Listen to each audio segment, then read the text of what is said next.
I didn't know when to come up. He kept talking. So, my name's Blake. I'm an alcoholic.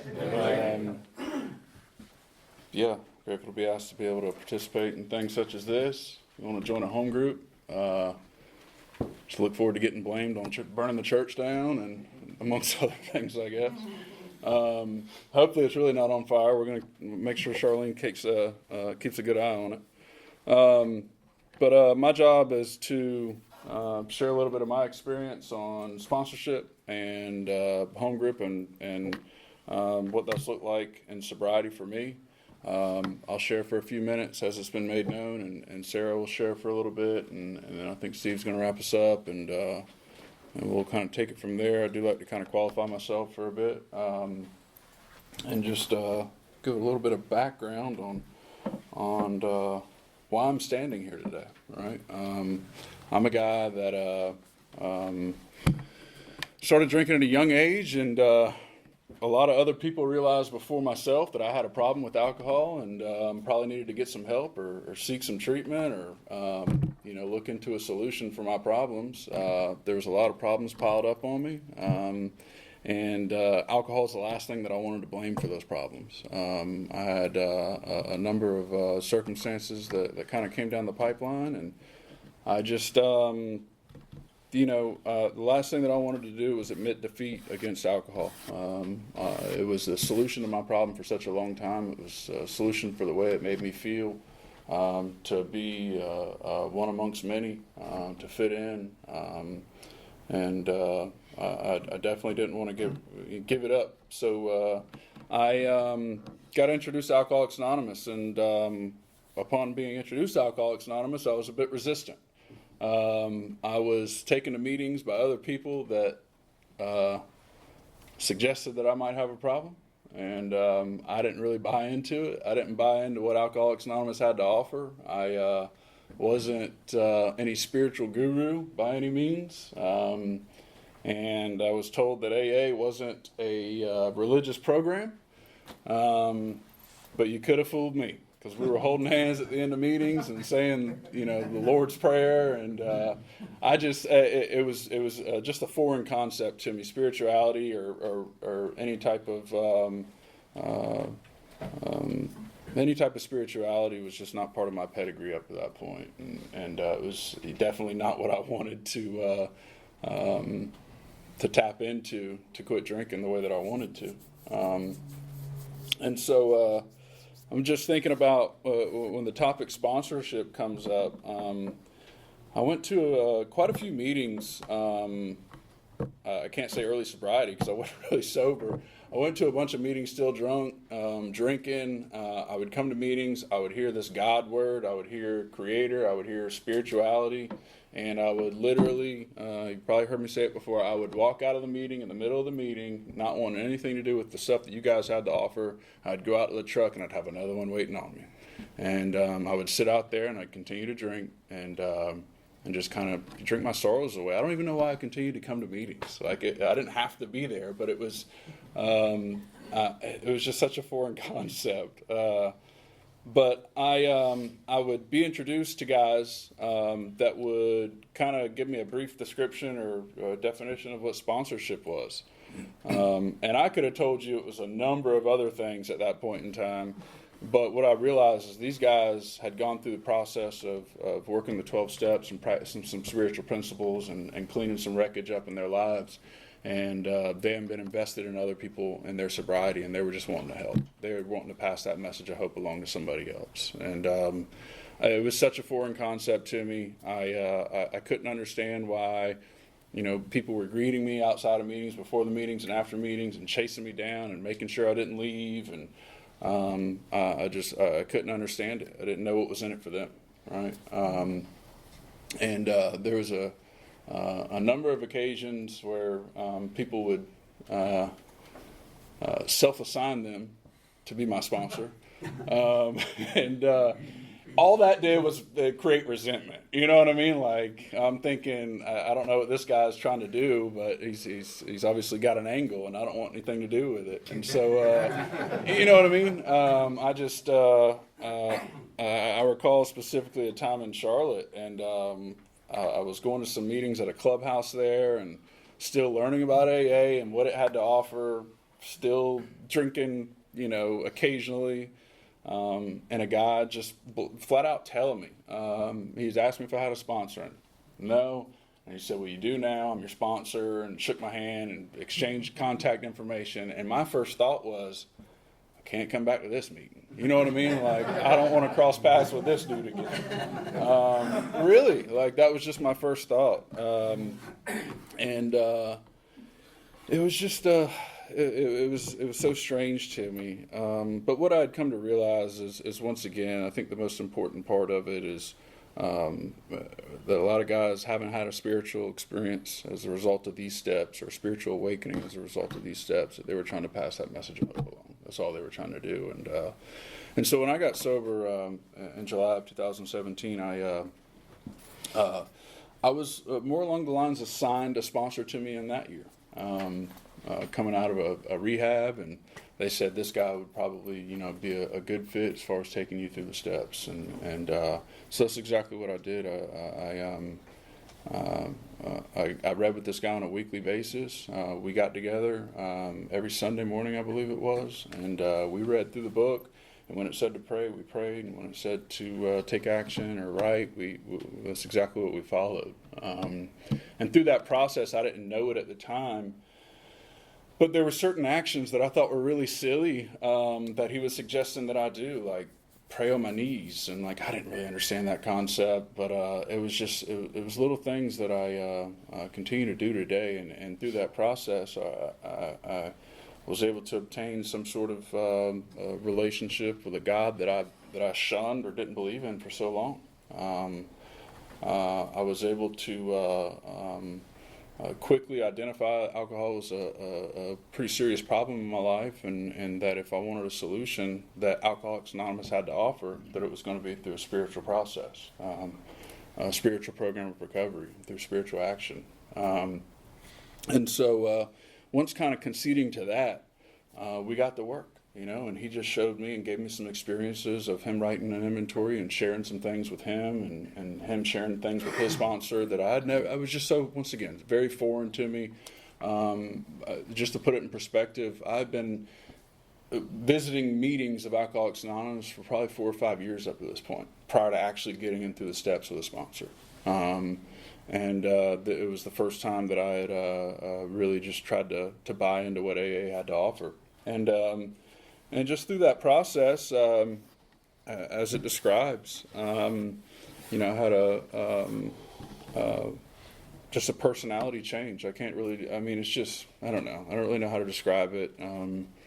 I think that's just the way the book reads it, is, and I can attest, and hopefully other people can maybe say it in my presence, is that, like, I'm just not the same person. Like, my life's been transformed inside and out.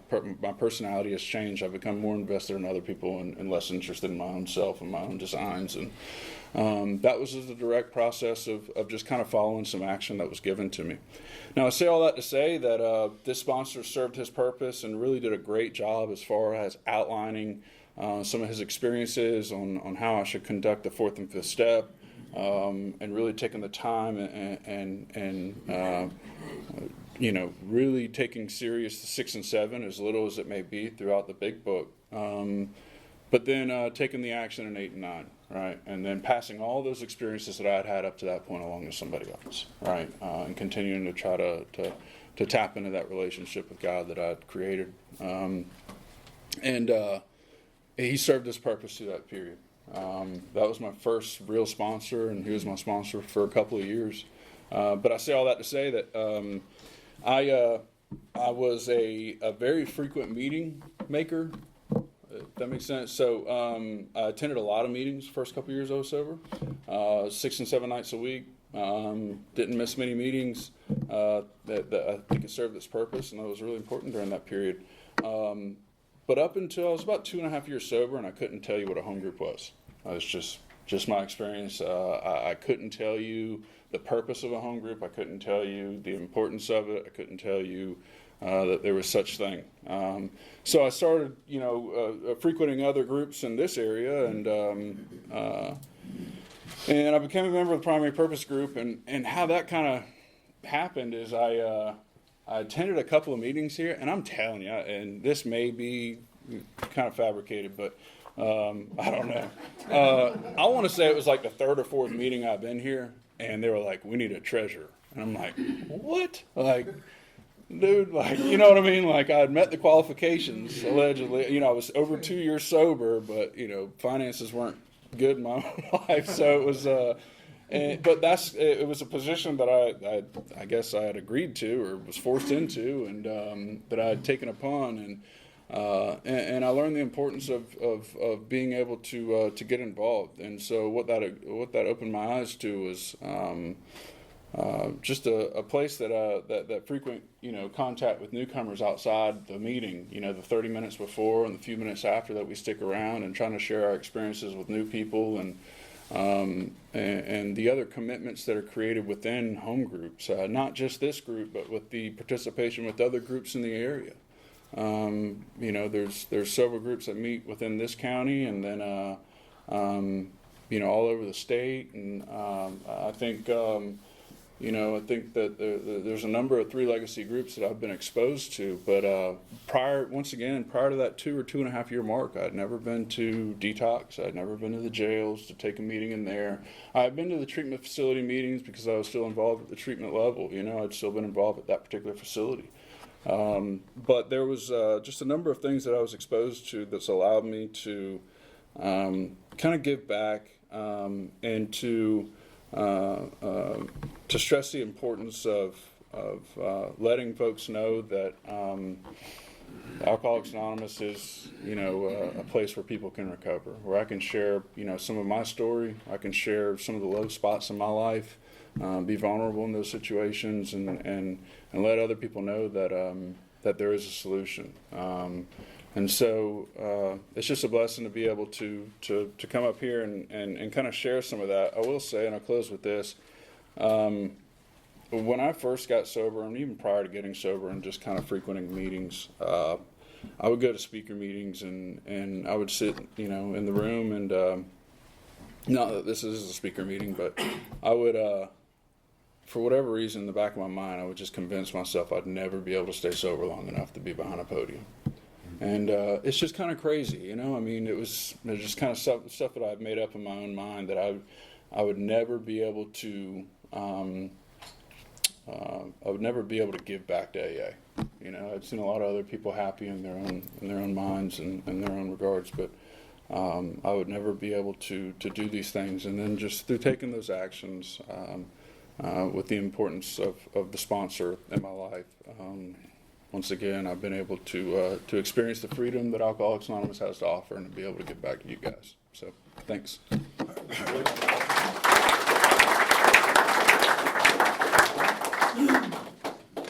Thanks, Blake. I'm Sara, I'm an alcoholic, so I'm a little bit nervous. They're kind of scraping the bottom of the barrel when they asked me to speak, but I was told they needed a girl, so I'm just going to speak to how this group came to be my home group and my experience with this home group and the sponsorship. So I don't even really recall signing up to be a member of this home group, but it is the first AA meeting that I attended, and I'll tell you why that is. It's because of the Three Legacy part of the service, and I was in a deep, dark place in my drinking. I had been in and out of treatment centers. I had been up in detox at First Health many times, and I know that we've been bringing meetings up there for years, so I don't know.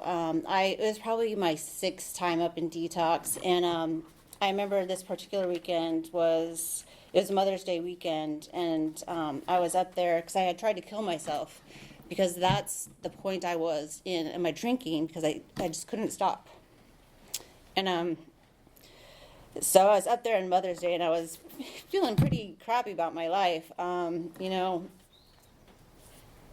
My mom was at home with my kids on Mother's Day, and I was just at a really dark place in my life. And I remember it was a Sunday, and all the times I've been up in detox, it's never happened again, but a nun came up at some point during that day and brought some sort of meeting up there. It was around lunchtime, and she just kind of shared her, I don't know what she talked about, but I remember at the end of the meeting, I hung out and I asked her to pray for me, because all the times that I have prayed to try to get, I just felt like God didn't listen to me anymore, because I had done so much wrong in my life.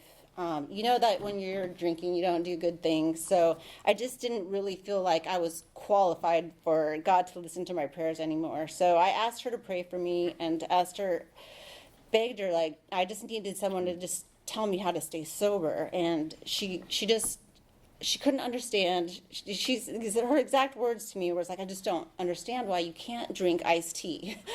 And I was just like, wow. So, I mean, I felt so defeated in that moment. And I was like, man, it couldn't just be that easy. Iced tea. But anyway, so later that day, there 3 guys came up there, and they kind of shared their experience, strength, and hope. And that was the first time that I had been up in detox and heard that message. And like I said, I had been to treatment centers where they had talked about AA, and that was presented. I just wasn't in a position in my life that I was open to listen. And that particular night, I was. And what I heard and what they shared was just a little tiny bit of hope. And to me, that hope was a difference between me completely giving up and just holding on a little bit. And I held on just a little bit, and it was the first time I left detox and didn't go get a drink and went to an AA meeting. And I remember coming up here and trying to seek out the people that I had seen out there, and I found, he's not a member here anymore, he moved away, but I found one of the guys and was like, hey, remember me? Like, I had these pajamas on and, 3 days no shower. I might look a little different, but I was up in detox, and I remember them sitting me down up there. And then all of a sudden my name started showing up on a board as a newcomer. And so I don't know how that is, but I'm grateful for that, because this group has been, is very fortunate that this has been my home group. I have gone to other groups, but it's just been like the people that were up there. They sat me down with a group of girls that night, and like Blake, I still wasn't ready to kind of give up drinking. But like I said, they just offered me a little bit of hope in my life when I had absolutely nothing, and that little bit of hope kept me coming back, wanting more. I was so overwhelmed with the steps and the traditions and sponsors and home groups, but so I was coming here and I would still drinking, but I was able to get a little bit of time. For the first time in my life, I was able to get 1 or 2 days without a drink. And I remember like coming in here, and I had been taking antabuse that they gave me up in detox, and I tried to drink on it, and I was in here and I was literally on fire, and I had like ran out to my car at the end, and I get this knock on my window, and it was Steve, and he asked me did I think I was an alcoholic, and I'm like dripping, like red hot on fire, drunk, and I'm like, you think? Like, I think I do have a little bit of a problem, but I wasn't interested in getting a sponsor. Like I said, I was in a deep, dark place. I wasn't, friendships and talking to other people was a completely foreign concept to me. But what I found in these rooms was people that knew what I was going through. I heard it explained once that addiction is like having a little voice in your head enthusiastically encourage you to like burn your life to the ground, and you wanting that a little bit. And that was no one in my family could understand that. The nun didn't understand that. Like, I couldn't, all these other places that even the psychologists up in detox, I felt like just didn't understand. But I mean, I really was never willing to admit that alcohol is my problem. It was anxiety or my life, or I was depressed. I was not an alcoholic. So for someone to say like, do you think you're an alcoholic? It was profound to me. And But so, I mean, that's kind of how I rolled in with this group for a while. And then I came in, I hadn't really gotten in trouble with, I mean, I had been arrested many times. And, Whispering Pines police they knew who Sarah Plummer was. But so I hadn't been in any trouble. But, I wasn't willing to completely stop drinking. So, I mean, that came. And I had gotten some numbers from people in this group, and there was Hurricane Matthew came through, and I was at home with my 2 kids, and we had been without electricity for like 5 days, and I was alone with 2 kids with no electricity, and I thought I was going to lose my mind, and my mom said that she had gotten her electricity back on, so we just wanted showers, but I had been drinking, but I didn't think I was, I thought I could drive. And I got into the car with those 2 little boys and got in an accident that night. And I didn't have any friends in my life at that point. And I don't remember it, but I called someone from this group, and they showed up for me that night and tried to sober me up a little bit until my mom got there. And they knew I was going to jail. But, they did what they could for me, knowing that I was going to. But some drunk girl that they barely knew was coming to AA, wasn't listening, wasn't staying sober. They didn't have to do that for me, but they showed up. And those are the kind of quality, you have friends in your life, but then you have quality friends. And that's what I found in this home group, is people that showed up for me in my life, no matter if I'm not just the perfect home group member, which I've not been. But, I keep coming back because I know that the answers are in these rooms. And after I got, I went to jail that weekend and came back on Monday, and finally got a sponsor. It was probably about 6 months after that Mother's Day. Got a sponsor. That sponsor told me I needed to go to a treatment center, and I was resistant because I had been to treatment before and it didn't work. But I decided to go back to treatment. When I got back from treatment, the thought that it could have hurt my kids, I had to rethink things. And I'd like to say that I've been sober ever since, but I have not been. But I came back to this group. I got a sponsor. I really started working the steps, started listening, and I really got involved. I did all the things they told me to do, and was able to stay sober for almost 2 years. And I have found in my experience that once I step away, or life gets better, or something will become more important than me staying sober or this group, or my life just gets busy. But whatever I've ever put before my recovery, I'll lose. I'll lose everything if I don't keep this first and foremost in my life. And unfortunately, I've had to, learn some really hard lessons that way. And that has been the story of my whole life. I always have to learn things the hard way.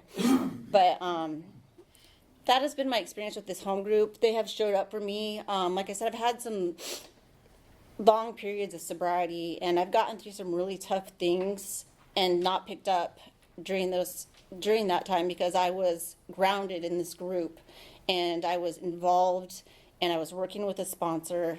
And as long as I do that, I know I'll stay sober.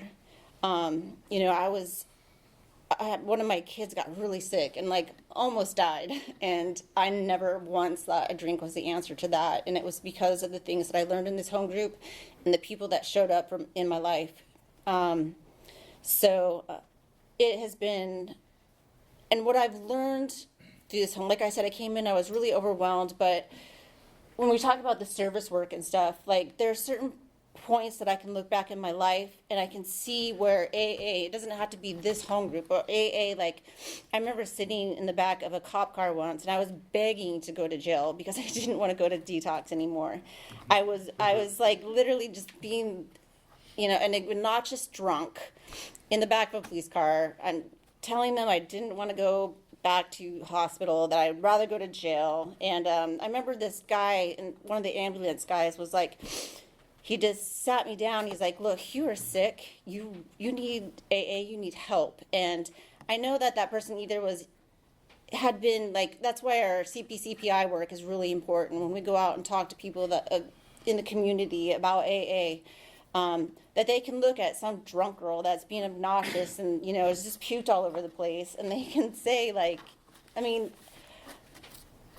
I was begging to go to jail and they didn't, but I went back to detox, and it's little things like that. Like anytime I would run through the hospital, it's funny because people always say like, "Oh, I had to wait for a bed for detox," and I'm like, God, like that wasn't the case for me. Like they had a bed ready, always, and so, but I remember like all the times that I would go through like the emergency room. There would be a nurse or there would be somebody that would be like, honey, you need AA. Like that is your answer. You're not going to find it in, the answer is not in all these other things. And to me, what I found, when they say like God is everything or God is nothing, that is so true in my life. And that has been the case. Like I've kind of used that, like alcohol was everything. And it has to be nothing in my life now.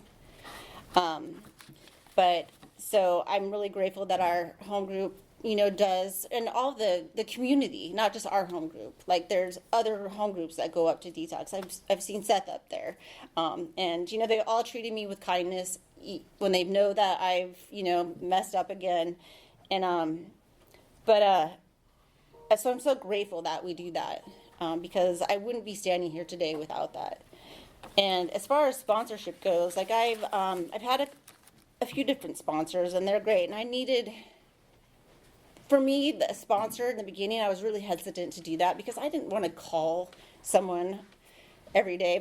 The first person that was my sponsor wanted me to call her every day. And, when you're someone that has like hid from the world for almost 2 years, just in the deepest, darkest parts of your alcoholism, like hiding in closets, I don't want to call somebody every day, and I didn't have friends. I didn't have girl relationships anymore.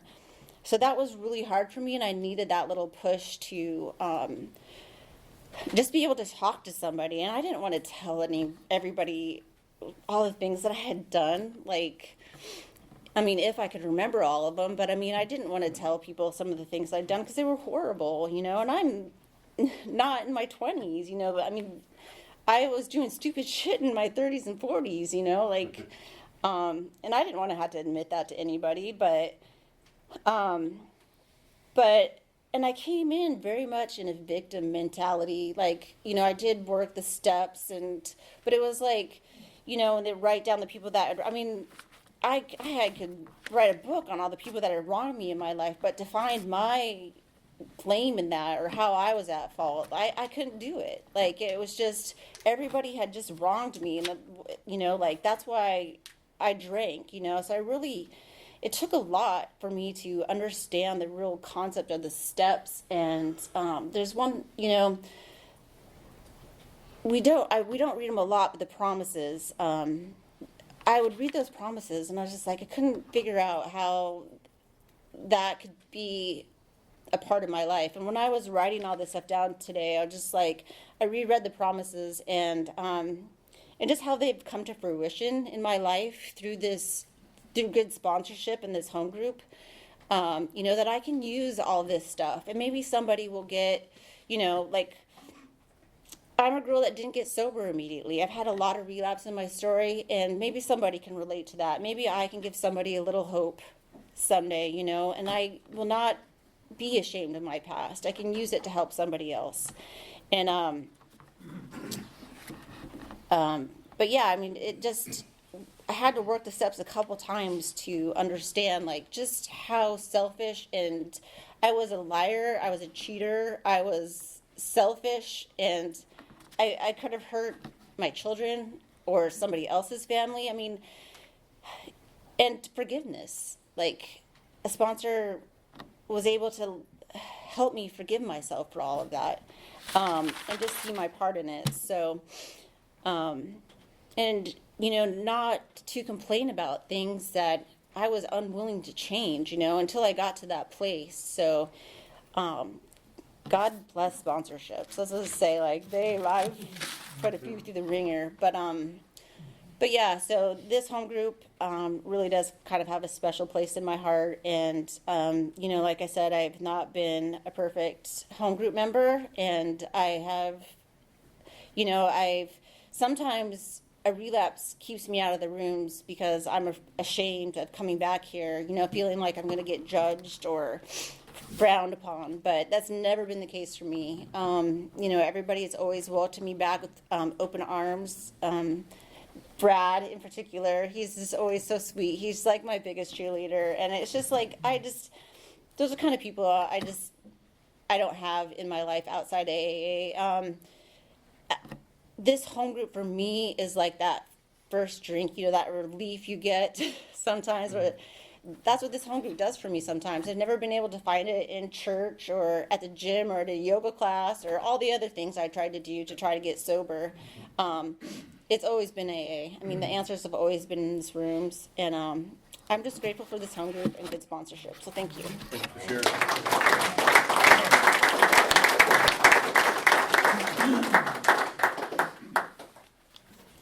Steve Moore, alcoholic. Steve. Good job, Blake, Sara. Appreciate you guys.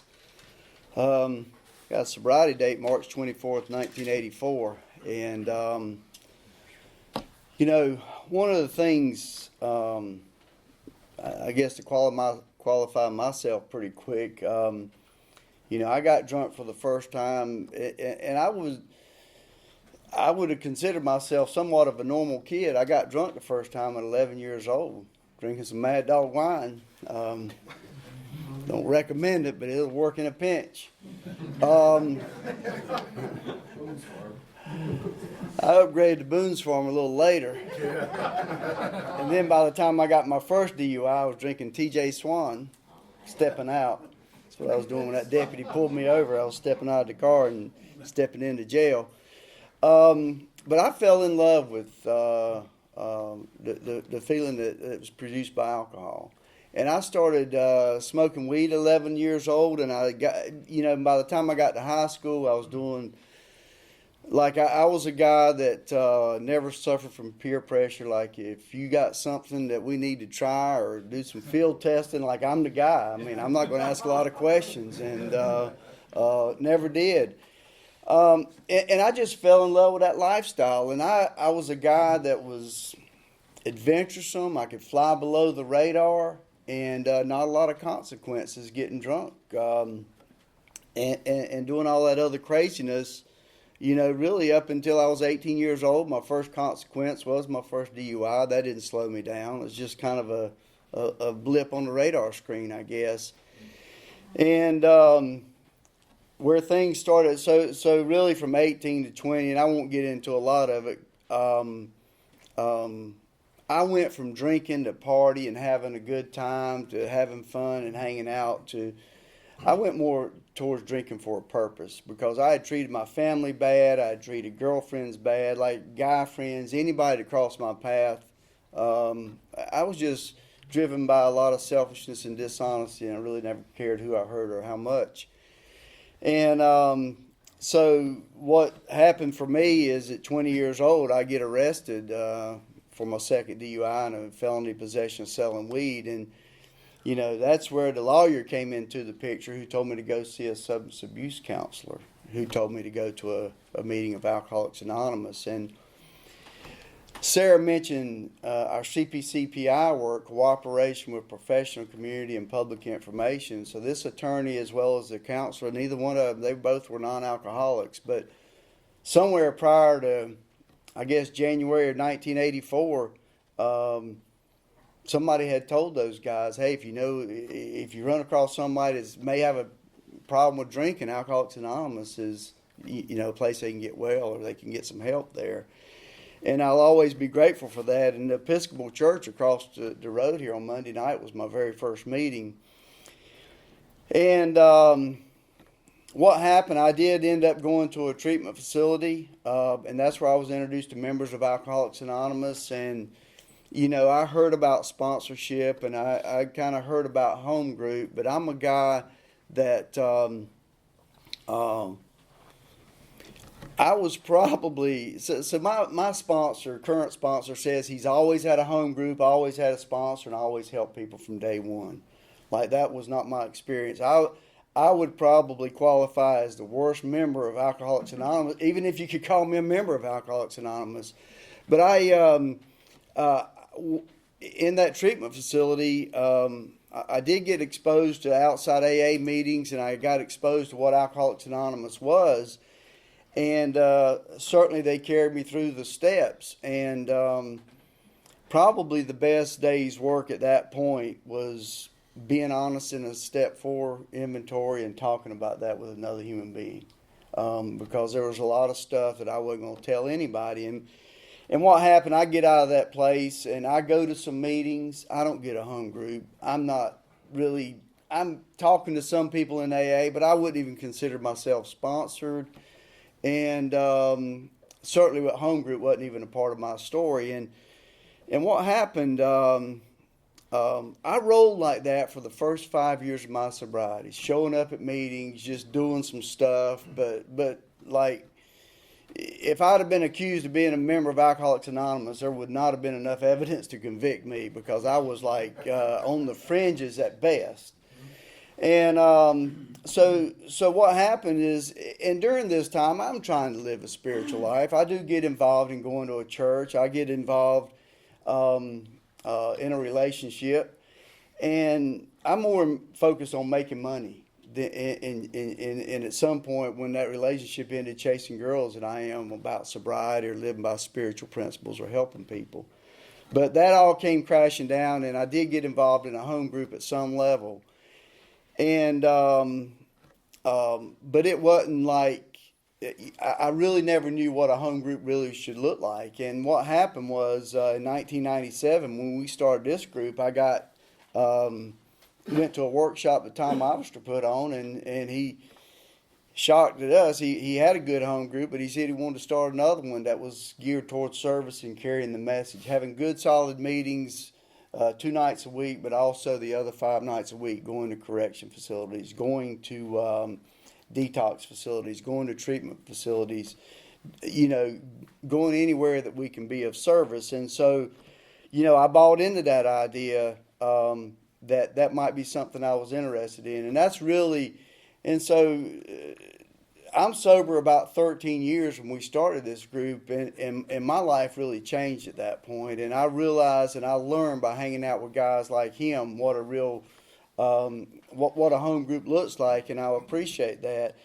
One of the things that I do love about our home group that we have here is, we have a lot of visitors come, and we're glad you're here, but we have a lot of members, good solid members from other home groups that contribute to our corrections meetings, that contribute to our detox meetings, that go to the treatment facilities.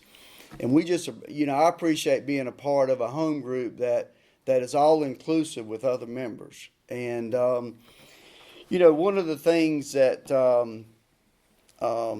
I think for me is important when it comes to home group is I don't have the attitude that I need a meeting tonight because I've had a bad day. Like if I've had a crappy day and I need to, I need some spiritual nourishment, I probably should have already called my sponsor or called somebody else, because our literature says we meet frequently and we show up at the group so newcomers can find some help. So that's why I try to show up at my home group, to try to help somebody else and maybe just give them some encouragement. And that's, for me has always put a different spin. Going to meetings, now there are times I'd like to stay at home and hang out on the couch. I ain't gonna lie about that. But I made a commitment to my home group, and I'm committed to being here. I'm a guy that I'm current with my sponsor, and I appreciate my sponsor. There's nothing about me or going on in my life that he's not aware of. That has not always been the case, but there's a lot of freedom in that. And I think for me, when I when I think about sponsorship and trying to help people, I'm a guy that tries to sponsor guys like the book tells me to. I don't put a lot of pressure. I don't put a lot of demands. because that's the way I've been sponsored. Like if I want help, my sponsor will help me. But he's not going to force me to do anything. And one of the things that was troubling to me as much as anything is, when I got introduced to Alcoholics Anonymous, I knew I had a drinking problem. I knew I was out of control. What they told me was it's because I'm alcoholic, I've got a mind that's always going to take me back to the first drink. And once I take that first drink, that phenomenal craving is going to take over and I can't quit. What really troubled me more than that, it didn't take a rocket science to figure that out. I knew once I started drinking, I couldn't quit, nor did I want to. It made no sense. But what happened was they told me that what is underlying that is a spiritual illness. And I'm like, oh, here we go. And I saw the steps and I saw the word God and higher power and all that stuff. And like, if I'm in trouble, give me something else. But I don't want, a spiritual solution. Not only do I not want that, it ain't going to work for me. Like, it's just not going to work. And through good sponsorship and good guidance from other members of Alcoholics Anonymous, what I realized was that the spiritual illness is real simple. It's the resentment, it's the anger, it's how I treat other people, it's how I hurt other people. That's really the spiritual illness. And that stuff can be corrected. And so the other thing that helped me is that nobody put a bunch of demands on me about what I had to believe or how I had to pray. Like, praying on knees is good, but I'm not sure it's necessary. Praying is important, but some people may not pray, or they may have different ways to pray. But what I like about Alcoholics Anonymous is the book makes it real clear. I need a power greater than myself. If I'm truly powerless over alcohol, my life is out of control, I need help. Maybe that starts with sponsorship. It did for me. Maybe it starts with home group. That can be a power greater than myself. But at some point, I had to make a decision that I believe there was a creator of the universe or a power outside of myself, maybe more, that could help me be free from my alcoholism. And for me, it was real simple. I took the steps. I followed some directions. Tried to practice. I heard somebody say practice non-resistance. I tried to do that and tried to surrender. And what I found is exactly what it says in step 12. That as a result of that power showed up, and I've been a guy that's been free of active alcoholism ever since. Now, I'd like to say I've been free of all the other stuff that goes on in life, but I hadn't. Today, I feel like I'm free. But the thing about sponsorship and home group for me is it goes hand in hand. Like, I don't believe I can really function outside of that. I tried. It did not work very well for me. And what I found was being committed to a home group and being committed to sponsorship, current with my sponsor, and being willing to help other people has really been the key to life for me. And one of the things, and a lot of us knew Tom and Wallace and some of those old goats. Those guys set good examples, and they helped me along the way. I know that clock's fast, but this one ain't. It acts like it's fast. So I'm going to wrap it up with this right here because I think we're kind of out of time. We might have a question or two, but there's a pamphlet here, Questions and Answers on Sponsorship. I think we've done a pretty good job covering it, but that'll cover it in more detail. If you've been sober a while or brand new sober, there's a good pamphlet that, a lot of good pamphlets over there. Members' Eye View of Alcoholics Anonymous. What that does is, if I've been sober a while and I've really lost the sheen, or I just, is there more to it than this? That pamphlet does a good job covering that. My job, once I've taken the steps and recovered, I love this thing here. I don't remember who made that. Was it, I can't remember his name. And I know if I can't, Daniel can't. But anyway. Pretty good assumption. Yeah, recovery is where it all begins. And then I need to have some unity and service in my life. So unity is just getting along with people and quit trying to control people. And that's a challenge. And service is just looking for opportunities to serve people, whether it's inside Alcoholics Anonymous or out in the general population. That's what I got on that. We got 2 minutes. We said we were going to have 5 minutes for questions and answers, but there's 2 minutes left. I talked too long. We're down to anybody got any questions on sponsorship or home group? Bradley. If I wanted to join this home group, what's that how do I do that? What's that process look like? That's an excellent question. We actually have made it too easy, but we did make it easy. And you can scan this code right here.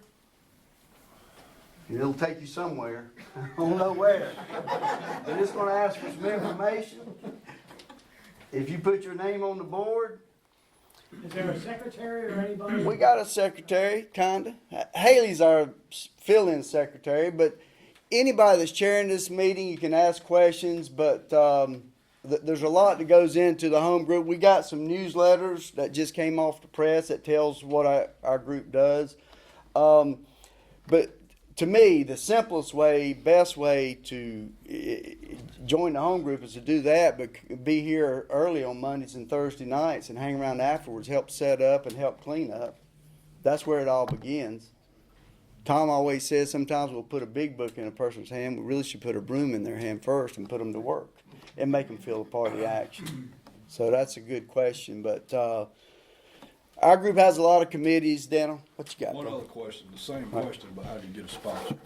How would I go about that? That's a good question. Right here. This pamphlet here will answer it. But how do you go about getting a sponsor? To me, I think, go to a lot of meetings, not just our meeting. Go to a lot of meetings in the community. Come to this meeting, talk to the chairperson. I think tell them that you're new and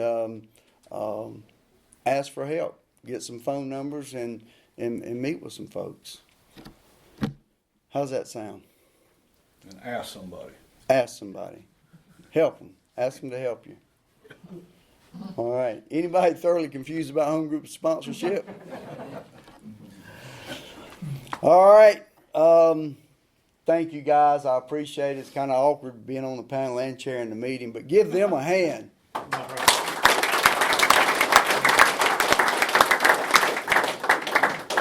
And I think that's it. We'll close with the prayer.